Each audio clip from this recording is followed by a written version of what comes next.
Happy New Year. It's off to a nice boring start, right? Let's see, we potentially started a war and the Patriots lost. So, it's just all over the place already, so who knows where this is going to go. This is going to be fun. No.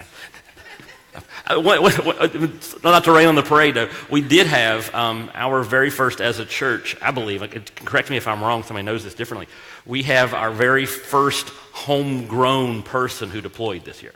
Someone who literally grew up from the time they were this tall into a young man who is deployed as part of what's going on. So keep all that in your prayers. I don't want to demean that in any way. I didn't want to do that. But the Patriots still lost. So that's good. But every time you start a brand new year, one of your things, everybody starts thinking, okay, how did last year go, and how do I do better next year? And I guess, maybe a little survey thing. How many of you think you had, I'm not talking about the world had, you had a really good year in 2019. 2019 was, it hit your marks. It was a really good year for you. How many of you had oh my gosh, I'm so glad it's over a year. I mean, how is that? And how many of you, 2019 was kind of meh? Yeah, there's years and that was one of them. You look back and go, that went okay and that went badly, and it's just that whole mishmash and all that stuff. And we're going to need some chairs in the back. So we just have a huge number of books. So somebody grab some chairs. Let's help some people out. All right, thanks. This is what we do here. All right, so make everybody feel good. All right, so anyway, what causes a bad year? What causes a meh year? What causes a good year? I think a lot of it, went too fast. A lot of it comes down to one thing. And I'm going to talk about that one thing today. And we're going to look at how Jesus put it, because Jesus tells us something about a very important issue that kind of drives whether or not, and I really believe this, I believe if your 2020 is going to be personally successful, it's going to be personally successful because you'll follow the advice that Jesus is about to give us. And I think if your year is going to be unsuccessful, a great part of that, there may be factors that come in that you have no control over, but a great part of that will be because you don't follow what Jesus says. So success comes from following, listening. Failure, unsuccess, meh, comes from not. And it's actually, you're probably not going to believe this, it's in one of Jesus' most famous sermons. We're used to it. Let me let you guys look when I find it. It's in Matthew chapter 6. So you go, wait a second, that's the Sermon on the Mount. Yeah, those of you Bible scholars in the room. And it's one of Jesus' most famous sermons, but it's about one thing. Most of it is hitting one point. He's just hitting it a whole lot of times from a whole lot of angles, and that one point is the one thing that we need to grab hold of if we're going to be successful, personally successful, this year and in our lives. Let's just read it together, and you'll see what I'm talking about as we go, most likely. Well, hopefully you do. He says this. Jesus says, "Don't store up treasures here on earth, where moths eat them and rust destroys them, and where thieves break in and steal. Store your treasures in heaven, where moths and rust cannot destroy, and thieves do not break in and steal. Wherever your treasure is, there the desires of your heart will also be." Now move down a couple verses. "No one can serve two masters, for you will hate one and love the other. You will be devoted to one and despise the other. You cannot serve God and be enslaved to money. That is why I tell you not to worry about everyday life, whether you have enough food and drink or enough clothes to wear. Isn't life more than food and your body more than clothing? Look at the birds. They don't plant or harvest or store food in barns, for your heavenly Father feeds them. And aren't you far more valuable to Him than they are? Can all your worries add a single moment to your life? And why worry about your clothing?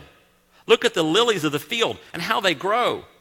They don't work or make their clothing, yet Solomon in all his glory was not dressed as beautifully as they are. And if God cares so wonderfully for wildflowers that are here today and thrown into the fire tomorrow, He will certainly care for you. Why do you have so little faith? So don't worry about these things, saying, what will we eat? What will we drink? What will we wear? These things dominate the thoughts of unbelievers, but your heavenly Father already knows all of your needs. So seek the kingdom of God above all else, and live righteously, and he will give you everything you need. Now, if you hear that first off, you hear a lot of spiritual stuff, right? You hear all the stuff about, serving God and loving God and all that stuff. But really, he is saying two things. And this is one of the cool things about how Jesus taught. Jesus taught us principles that if you're a follower of Christ, if you're committed to Christ, these principles will give you a much, much better life. But you know what about Jesus' principles? If you're not a follower of Jesus Christ and you observe his principles, you will still get a somewhat better life out of it. That's a true statement. A lot of people think that, that God's principles are only for Christians. God's principles are for God's universe. So they work for anybody. Now, they work better, I believe, if you're actually a Christ follower, but they work for anybody. And here, now, you heard the whole thing I just read. Now, tell me if this isn't what he just said. He said, first, decide on your priorities. Okay? And invest in your priorities. That's what he said. The whole passage, he said two things. Now, he said them very well. He gave great illustrations. He gave great motivation. But his bottom line is, decide on your priorities and invest in your priorities. And that is how you succeed. That is how you get success in life. Decide on your priorities, invest in your priorities. By the way, if you're taking notes and you're freaking out, don't worry. There's no blanks on there. Don't do that yet.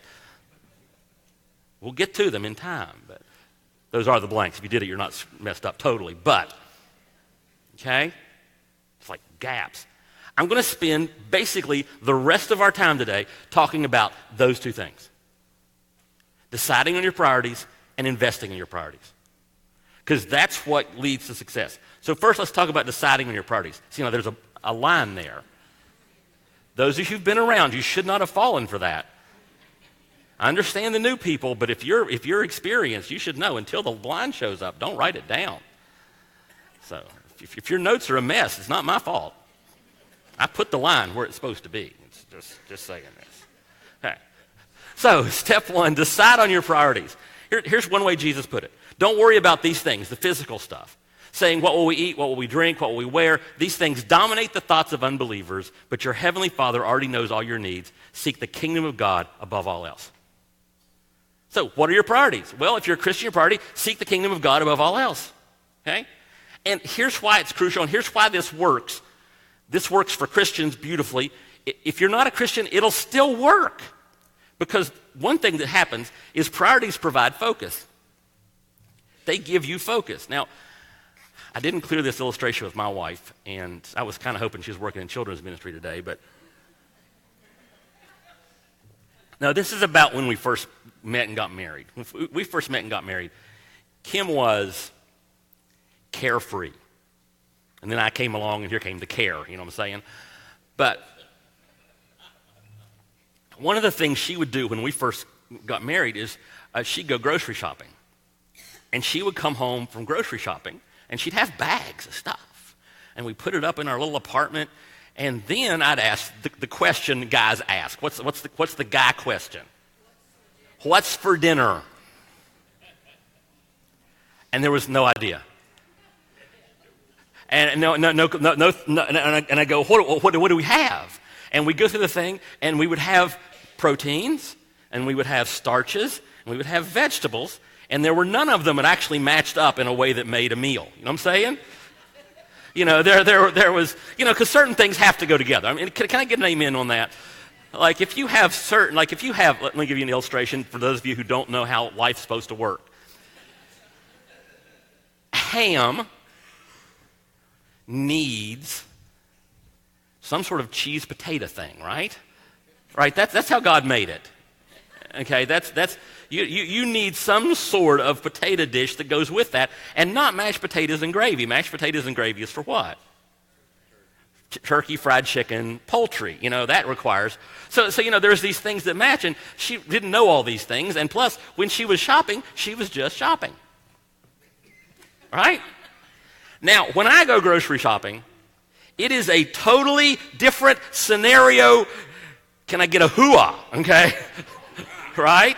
Because I am going grocery shopping, and we are going to eat dinner this week repeatedly. So Monday night is hot dogs. And what are we going to get for our hot dogs? We are going to get hot dogs, and we're going to get buns, and we're going to get slaw and chili because we are not heathens. And we're going to get something that goes with that, like baked potatoes or macaroni and cheese. Tuesday night, what's Tuesday night? Tacos. Right? So we got to get the ground turkey because we're pretending to be healthy, and you got to get the low sodium mix because we don't do this fancy. We get the packet, we mix it in and go. But when I come back, there is dinner for Monday, Tuesday, Wednesday, and Thursday nights. It's done. Okay, those are set up.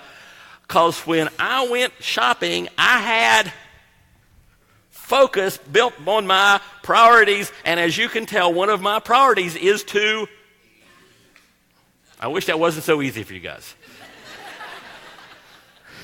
Okay? Priorities give us the focus that we need. And then now that we have the focus, we find out that priorities require self-will. Okay? They require us to make hard decisions. A lot of the reasons that some of you had a meh year is because you didn't make the hard decisions on what were your priorities. I mean, Jesus says things like, seek first God's kingdom. Now, that's a heavy-duty thought process. That's a serious priority decision.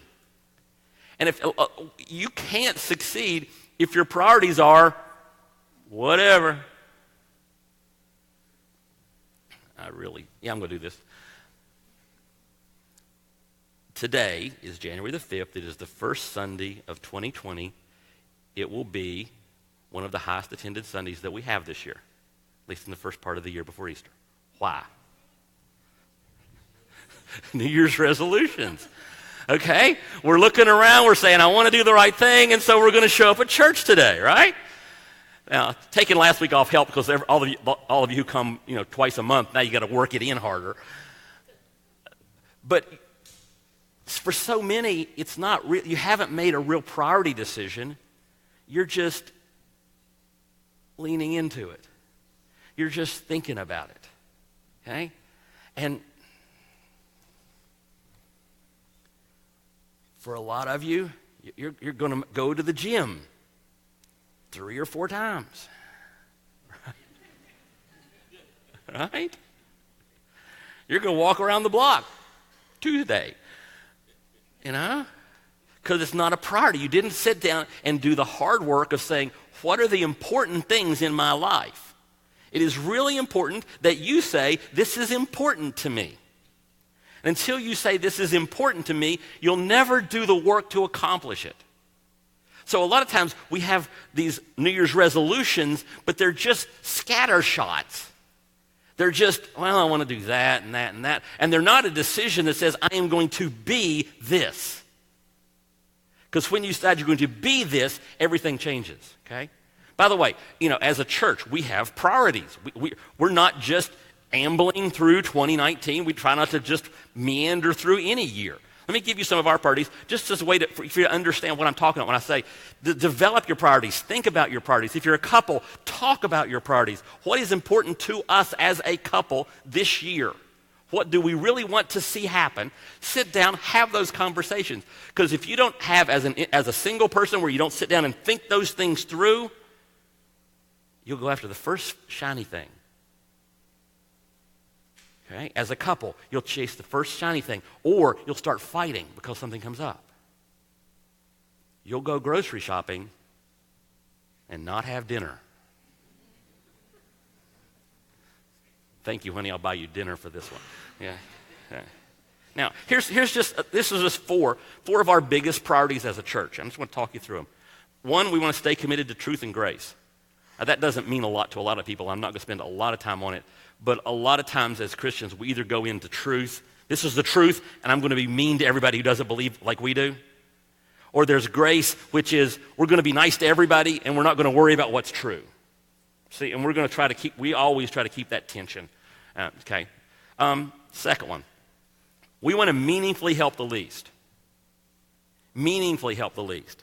That means we're having a meeting after church today. We're going to start a pre-K camp this summer. We're having all the details because we're finding out that an awful lot of kids from disadvantaged homes start kindergarten without not just the academic skills to succeed at kindergarten, but even the social skills to succeed in kindergarten.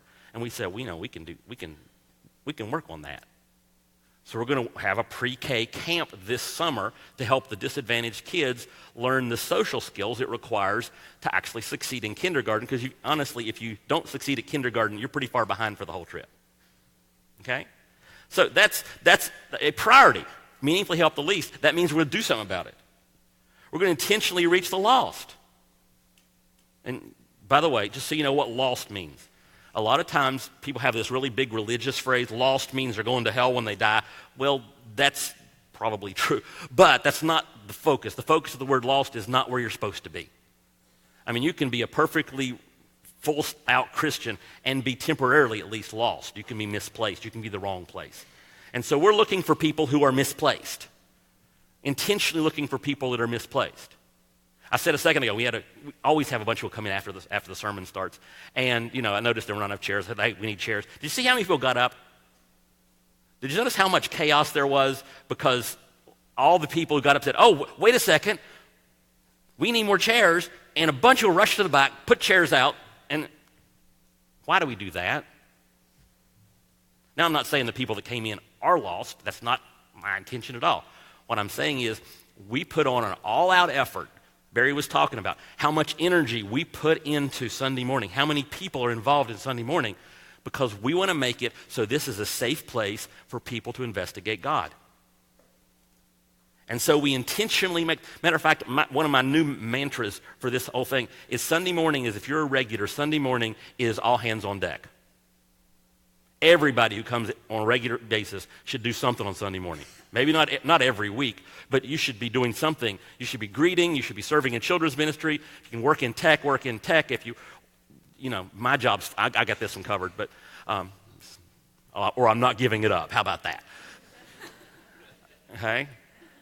But there's so many people involved, and that's where we intentionally reach the lost. And we're going to restart our Spanish venue here in a few weeks.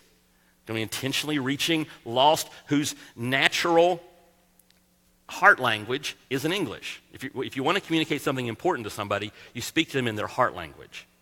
And there are a lot of people around here whose heart language is Spanish, so we're going to start a service in Spanish to reach the people whose heart language is Spanish. That makes sense?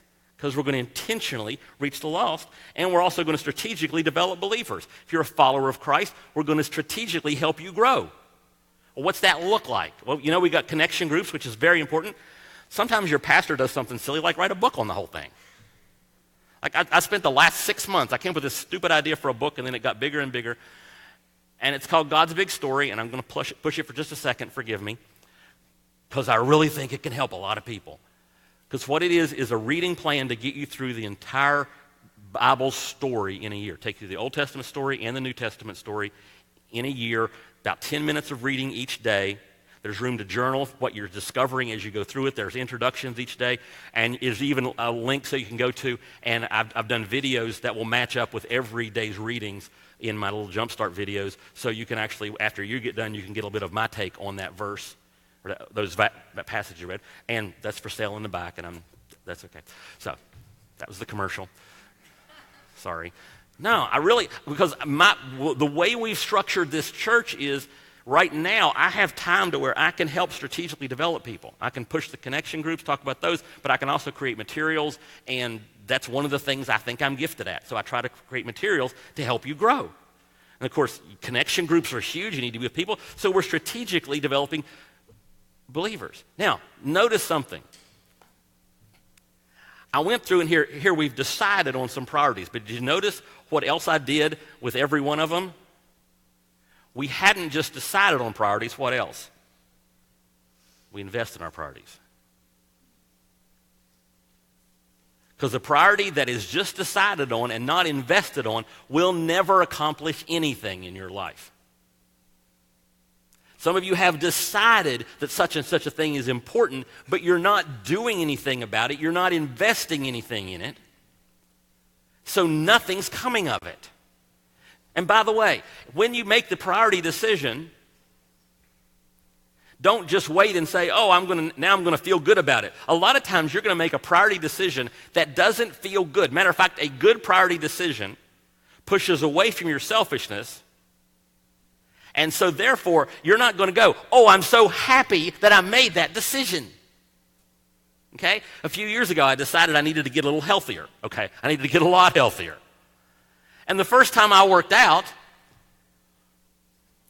was not a joyous experience. I'm still legendary at my gym for the fact that when I first started, I would work out for a while and then I would collapse on the floor until I got enough strength back to do some more. They still talk about it. They've got pictures. And to start with, I didn't feel good about it. 7 years in, my attitude's a little different. I had as some of you may be able to commiserate with, my October, November, December were not the best for physical fitness for me. Okay, there's 5 extra pounds following me around now that I'm not happy about. Okay, and other things. But because I've got 7 years invested, you think I'm just going to quit? No. I'm just going to start the process that gets those 5 pounds back off again. Okay, that gets me back in the shape I want to be in, that gets me back to the health I want to have because I'm invested. Jesus put it this way. Well, sorry, let me skip to the next one. Wherever your treasure is, there the desires of your heart will be also. If you want your heart to be where it's supposed to be, start acting on it. Let me throw you another piece. Some of you guys need to hear this. Some of you guys really, really need to hear this. Because I'll have people come to me and they're thinking about getting a divorce. And I'll say, what happened? And they will say, we drifted apart. What does that tell me as a listener? Either A, you didn't even make your marriage a priority, the relationship a priority, or you weren't investing in the relationship. I mean, I can tell that illustration a little bit ago. Kim's not going to leave me because she's put way too much into this. I mean, she's been with me long enough to know the error of her ways in choosing me to start with. But 30 years in, she's invested too much to just walk away, right? And can I tell you that? A lot of you folks, you need to make your marriage a real priority this year. And by real priority, I mean something that you invest in. Because if it matters, this whole thing, riding off into the sunset, living happily ever after, marriage is work. It's hard. Ask my wife, she's married to me. She married, I've joked with her the other day, she's been married to 3 different guys at least. When we first got married, you're going to believe this part, just sit down, fasten your seatbelts. I'm telling the truth. She married a 130-pound guy who was planning to be a college professor. Everybody just went, ah. In the middle, she was married to a more than 130-pound man who was pastoring a little church unsuccessfully. Okay? Now she's married to a not quite so fat 56-year-old grandpa whose church is not doing too bad and who has enough time to write some books. And I've changed so much. I was such an idiot. Anybody else, were you an idiot 10 years ago? Anybody else? Anybody here was an idiot 10 years? Just a total, complete idiot 10 years. I mean, I'm just like, oh gosh, did anybody put up with me? So why is she still married to me? She's invested in it. We've invested in our relationship. We're still crazy about each other. We went in, we're going to be probably buying a house this year, and we went into the realtor's house, and realtor's office, and they were all talking about the fact we were holding hands on the way in. And we're like, how else do you walk? Huh? Treasure is I've invested in our relationship, so my treasure is there. And some of you, if you're not currently treasuring your marriage, it's because you're not investing in it. It's not because you're drifting apart. It's because you're wandering away from each other because you're not invested in each other. Does that make sense? Somebody say amen to that. Okay? And some of you guys, you just got your whole reason for coming today. Right? That was it right there. You can tune out. Don't, but you can. Okay? And let me say something about this too. When we're talking about your decisions, make decisions that push you toward your priorities and away from comfort. We are all comfort beings. We want to be comfortable. And comfortable is hardly ever the place we need to be. That's not where good stuff happens. You know, if you're going to get in shape this year, recliner and remote can't be your two most prominent words. Right? Sometimes we'll be working out and somebody will say, let's go. And I said, where are we going? Anywhere but here. This is not comfortable. You know? Move away from your comfort. Jesus put it this way, which is really heavy. He said to the crowd, if any of you wants to be my follower, you must turn from your selfish ways, take up your cross daily, and follow me. Turn from your selfish ways. We all naturally. Comfort for us is like gravity. We're just pulled toward it, and comfort never gets us where we want to go. So set your priorities. You need to have some priorities that you're uncomfortable with. You need to have some investments that you're uncomfortable with. Some things in your life that you're going to try that you know are going to push you out of your comfort zone to accomplish them. Okay? Because that's when the real stuff happens. That's why people who know me real well will say, you don't want to get to know Steve too well because he'll find out where you're uncomfortable and he'll push you into serving there. Because a lot of time your path of discomfort is where God can use you the most. Man, the people who've been with me for like 15 years are all turning and nodding at each other and smiling, oh gosh, that's true. Because where God can use you the most is frequently where you're just at least a little bit uncomfortable. Okay? Where your most joy comes is where you're at least a little bit uncomfortable. So anyway, aren't you happy you got that part? Let me give you an example. Let me give you one example about this, because we talked about just a second ago about the concept of how our church exists to help lost people find God. But that only works, I mean, this whole thing we do on Sunday morning only works if the people here are invested, have a priority, are invested in helping people come to God. That's part of it. Can I tell you how you do that? Let me give you, and this will give you an example of how to do something as a Christian, but it'll also apply to almost anything else you want to make a priority in your life. So this is how, if I'm going to instruct you on how you help people come to a relationship with Christ, this is not going to take very long. First off, if you're going to do that, you need to understand some things. You acknowledge that Jesus made specific statements about people who reject him. An awful lot of Christians don't want to acknowledge that people who are walking away from God are walking to bad things. That make sense? We don't want to think about that. We want to think that everybody's good. But Jesus made some really strong statements about what happens when you reject God. The Bible makes very strong statements about what, and I'm not just talking about eternity, I'm talking about now. I'm talking about the bad stuff that happens in your life if you live away from God's priorities. I use this all the time. Living away from God's principles makes you age faster. Look around. Do you know somebody who you went to high school with who looks 30 years older than you now? And how did it happen? They chose to live against God's principles and priorities. Guarantee it. Okay? So you acknowledge that he said that, and you admit that Jesus' commands apply to us. When Jesus said, go into all the world and make disciples, he wasn't just talking to pastors. Matter of fact, when Jesus said it, there was no such thing as a pastor. Think about it. The church hadn't even started yet. So he couldn't have been talking to pastors and full-time staff people because none of those existed. He was talking to, you ready for this? People. Regular people. So you acknowledge that, you admit this, now you're starting to get your brain in the right direction. You're acknowledging your authority. You say, okay, that should be a priority in my life. Now, once you make a priority, what do? You decide on your priority, and then what? You invest. You act and invest in that priority. So how do you do that? This is scary. This is terrifying. Make friends. Make friends with people who are lost and different from you. Okay? This is rocket science, isn't it?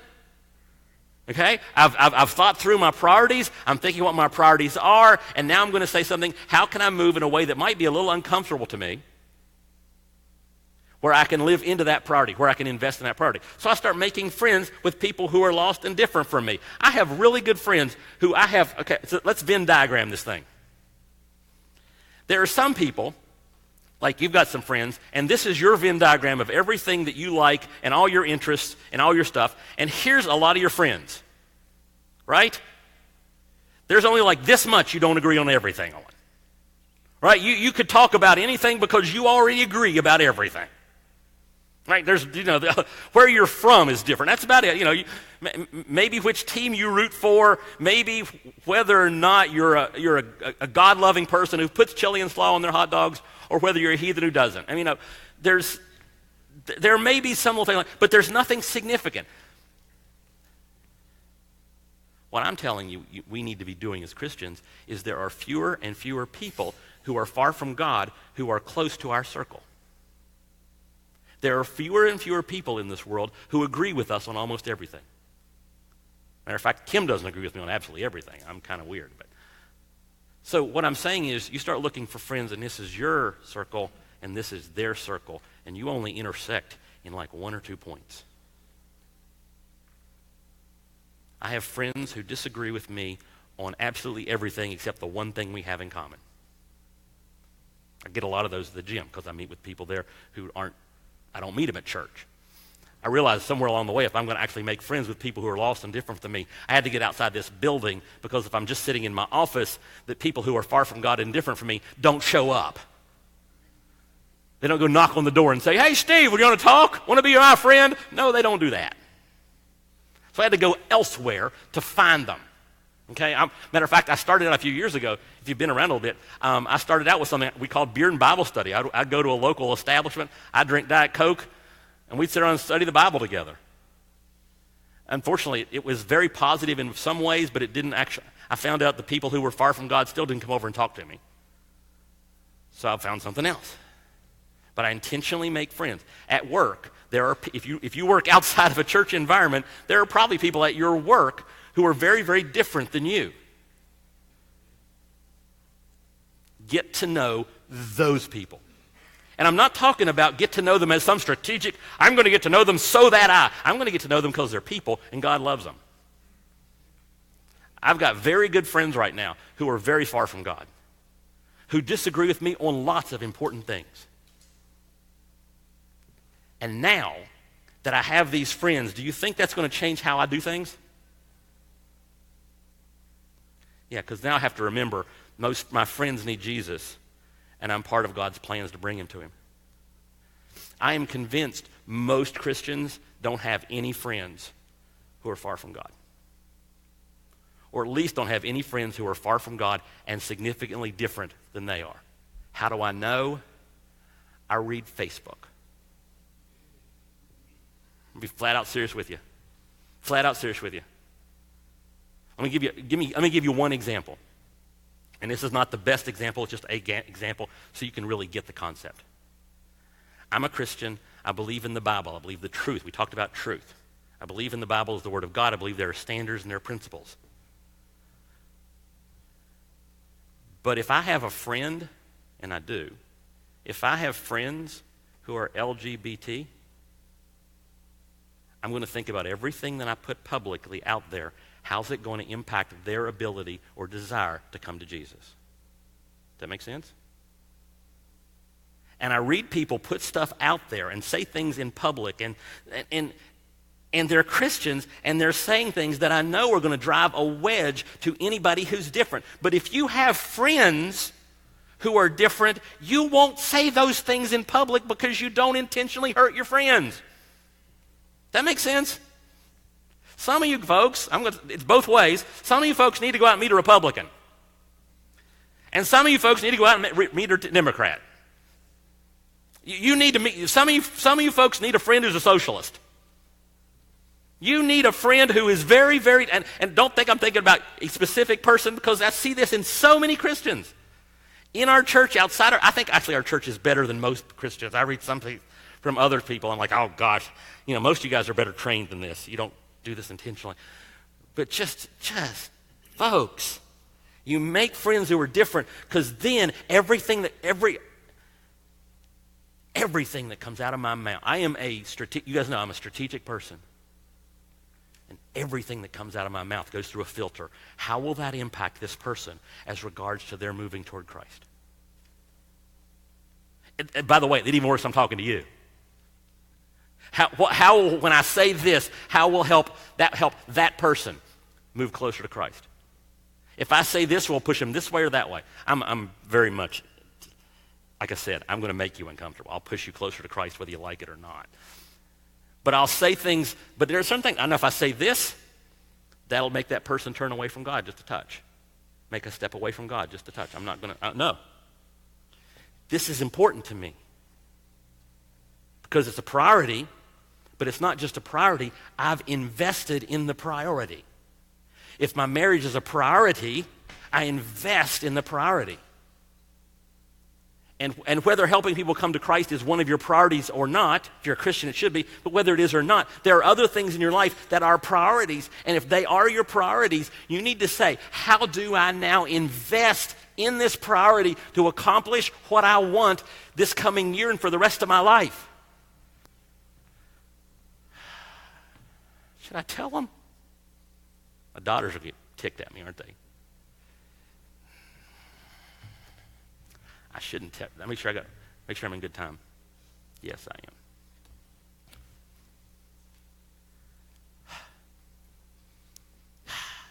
This is gonna.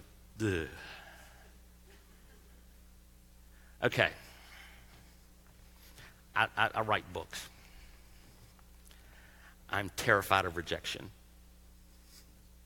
And I'm terrified of failure. Those are two of the biggest fears in my life, are rejection and failure. And so, I write my little books, and I sell them on a table, and my friends buy them. You guys are my friends. You buy my books, some of you.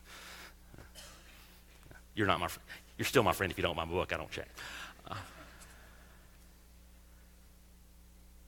And I realized a bunch of stuff happened, it's a long story, over the past part of the year, that I shouldn't be just selling my books to my friends, but it's really hard work. And it takes a lot of open yourself up to rejection and failure to try to sell them to other people, to go out and get an agent and a publisher. That's a pain in the butt, and it's terrifying to somebody like me who hates failure and hates rejection. And so New Year's Eve, this verse popped in my head. Not popped in my head, I pray for it all the time, which is, I don't have it in front of me, but it's Psalm 20, verse 4, which says, you commit to God that he's guiding, and he'll help your plans succeed. And for me, I saw the word plans, and that's not a thing of, okay, God's going to make it happen. Plans to me means you decide on your priorities, and you invest in your priorities. And I'm looking at this thing, and some of you guys are going to freak, and I'm going to freak, because this is crazy. I'm looking at this verse and saying, I need to take this verse and place it on my forehead. So every time I look in the mirror, like I post it, and I'm going, how can I make it so I see it all the time? So that it's always in front of me. So I'm talking to someone, our guy in our church who does tattoos, about getting that verse tattooed right there. Now, if you've been here a long time, I have said my entire life, I will never, ever get a tattoo. I have said it repeatedly, constantly, every opportunity I've had. I will never get a tattoo because A, I always change my mind as soon as I do anything. B, I hate pain. So I'm like, gosh, my daughters are just now finding out about this, by the way. So I go to our tattoo artist in the church, who owns a tattoo studio, and I tell him, okay, here are the 3 problems that we have to face here. Number 1, I'm cheap and don't want to spend any money. I mean, not any money, but I don't want to spend what it takes to get a nice tattoo. And he's like, if I can get you on this team, we'll make you a deal. Okay, number 2, I don't like pain. He goes, I got some stuff I'll put on there. I got something I'll rub on there and you won't feel a thing. Shut up. I said, and my wife, who doesn't like tattoos either, has to sign off on it. So it has to be good enough that she'll like it. And I go to Kim.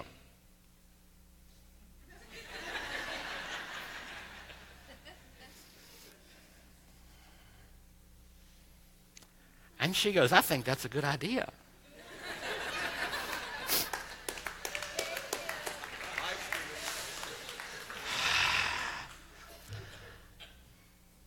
I'm like, but this year, I want to do something significant with this part of my ministry.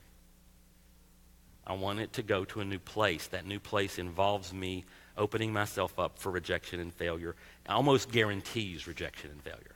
At some level, there will be rejection and failure if I take it outside this life-safe little place.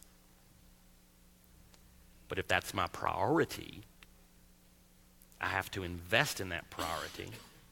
I have to remind myself constantly it's my priority, because if you fear rejection and failure, when you start feeling rejection and failure coming, you'll crawl back in your little turtle shell.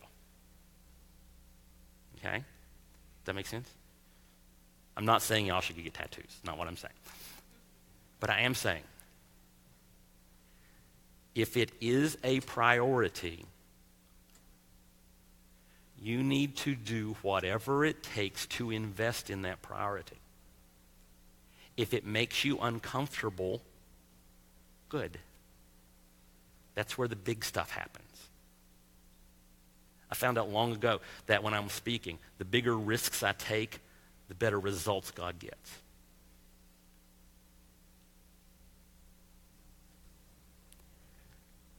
This was kind of not part of my plan. Some of you here today, God is putting something in your head that is a risk you do not want to take. There is something God wants you to do, and you know it. I have no idea. But God wants you to do something. And it's a risk. It will make you uncomfortable. It will move you out of your comfort zone. It will require significant life change, possibly.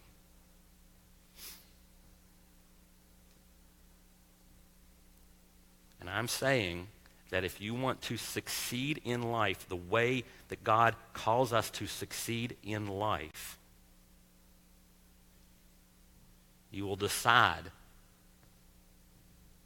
this is a real priority that God has placed on my heart, and you'll do whatever it takes to live into that. Does that make sense? I'm guessing you probably may have come today thinking it'd be a nice light sermon. Sorry, I don't do those. And let me lay this down here for a lot of you, some of you. So for some of you, that decision needs to be to commit and make a priority of following Christ. Having a relationship with Jesus. I'll do the last blank after I do the blue bag. It's coming. It's still coming. I didn't skip it. I'm intentionally putting the blue bag here. I could see that my blank people were just freaking out.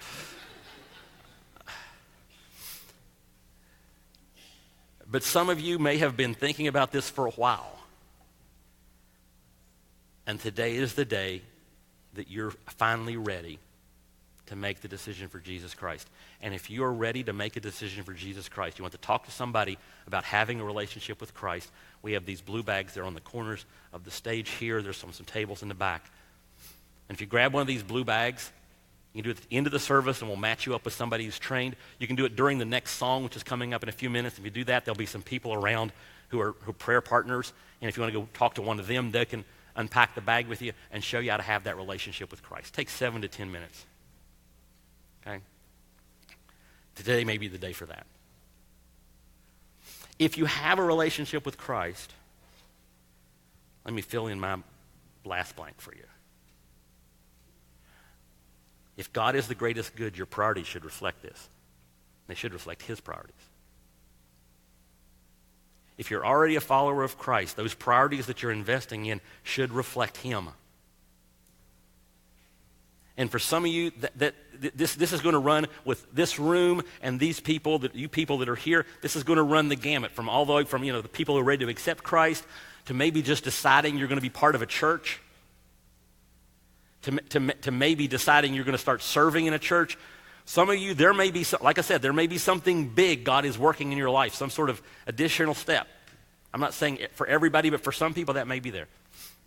But if God's the greatest good in your life, your priorities should reflect this. Which means if you have accepted Jesus Christ, you need to proclaim it. We do that in baptism now. See? And baptism is where we just announce to everybody you're a follower of Christ. We normally do that the first Wednesday of every month. This year was January 1st, so we didn't. But we're going to have, I didn't mention this part yet, as far as our spiritual development, we're going to do a 21 days of prayer starting in a couple weeks. And as part of that, to help you guys grow, and we're going to try to teach you how to pray and help you. I don't know a single Christian who's happy with how they pray. There may be some out there, but I don't know them yet. All of us struggle with it to help you become better at praying. So we got that coming up. As part of that, we'll have some extra Wednesday night services, and we'll do baptisms then. So if you want to be baptized, let us know. It's baptism@spoutsprings.org. Be glad to plug you into that. We'll be telling you more about the 21 days of prayer coming up very, very soon. But it starts on January the 19th. Is that 2 weeks from today? Yes, it is. January 19th. So anyway, also, it may be that you're ready to start stepping into the church. We have our step classes for that. Tonight is step one. Step one, we just talk about the church and what we believe in and why we do what we do and how we do it. It's at 6 o'clock in Steel Fortress. Childcare is provided. Just show up. It's possible that I was talking that there's something that I said that you want to pray about. If you want to pray, we have a cross right in the corner. During this next song, you can just walk over there, pray about whatever you want to pray about. If you want to pray with somebody or want somebody to pray for you, we've got some people around the outside of the auditorium who would just love to pray with you or pray for you about anything going into this new year. Maybe you need somebody to kind of put a blessing on this priority God has in your life. Or maybe there's a big need in your life. You want somebody to pray for you with that. That's what they're there for. You want to grab a blue bag, they'll also take a blue bag and pack it with you. Then maybe you want to take communion. We have communion stations, one in the back here, one in the front. Just to acknowledge what Jesus did for you in your life. Okay. All right. Nice, heavy, open message. Let's go into the year. How about I pray for you as we get started this year? Father, I thank you for today. Father, I thank you that you challenge us. Father, I thank you that you believe in us enough to challenge us. Father, that if you didn't believe in us, you wouldn't challenge us. But you believe in the potential you've placed in each of us. You believe in our ability to analyze and make good decisions about our priorities. You believe we have the ability to invest. Lord, help us to make the hard steps. Help us to make the hard steps of deciding on our priorities. Help us to make the hard steps of investing in our priorities. And we pray that our priorities would lead to success, not just for us, but for you and for everyone around us. It's in Jesus' name I pray. Amen. Would you stand with us?